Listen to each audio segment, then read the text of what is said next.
Hi friends, welcome to my channel.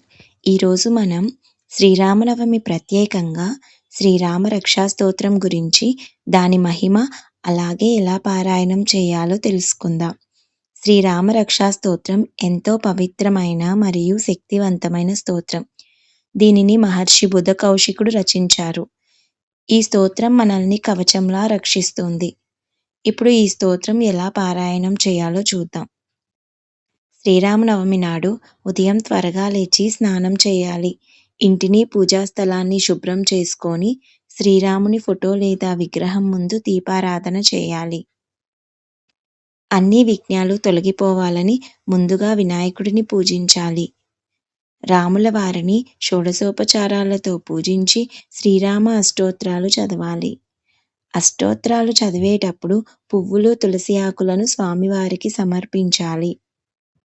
రాములవారి అష్టోత్తరాలతో పాటు సీతాదేవి అష్టోత్తరాలు, హనుమంతుడి అష్టోత్తరాలు చదవాలి. సీతాదేవి అష్టోత్తరాలు చదివేటప్పుడు సీతమ్మవారిని కుంకుమతో పూజించవచ్చు.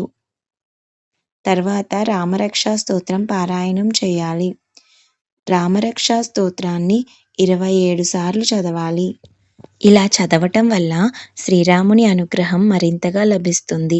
శ్రీరామనవమి రోజు ఈ స్తోత్రం పారాయణం చేయడం చాలా విశేషం.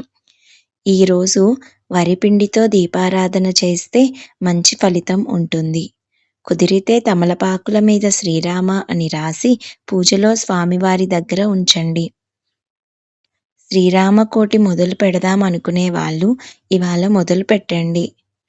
రామాయణం పారాయణం చేయాలి అనుకునే వాళ్ళు కూడా ఇవాళ పారాయణం మొదలు పెట్టండి.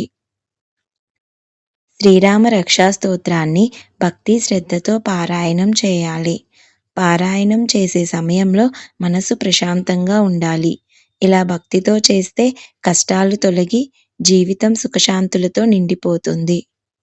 కొంతమంది ఈ స్తోత్రాన్ని 1008 సార్లు పారాయణం చేస్తారు.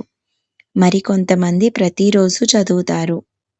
1008 సార్లు చదవలేము అనుకునేవారు 108 సార్లు చదవండి.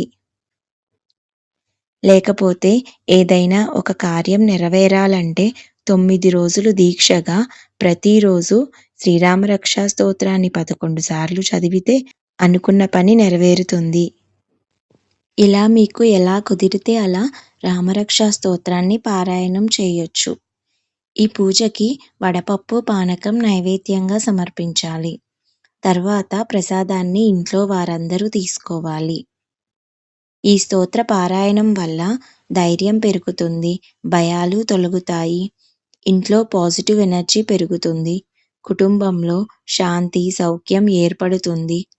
మన కోరికలు నెరవేరి శ్రీరాముని కృప ఎల్లప్పుడూ మనతో ఉంటుంది. కాబట్టి శ్రీరామనవమి రోజు శ్రీరామ రక్షా స్తోత్రం 27 సార్లు పారాయణం చేసి శ్రీరాముని కృప పొందండి. ఈ వీడియో మీకు నచ్చితే లైక్ చేయండి, మీ కుటుంబ సభ్యులతో షేర్ చేయండి. మరిన్ని వీడియోస్ కోసం మా ఛానల్ని సబ్స్క్రైబ్ చేయండి. జై శ్రీరామ్.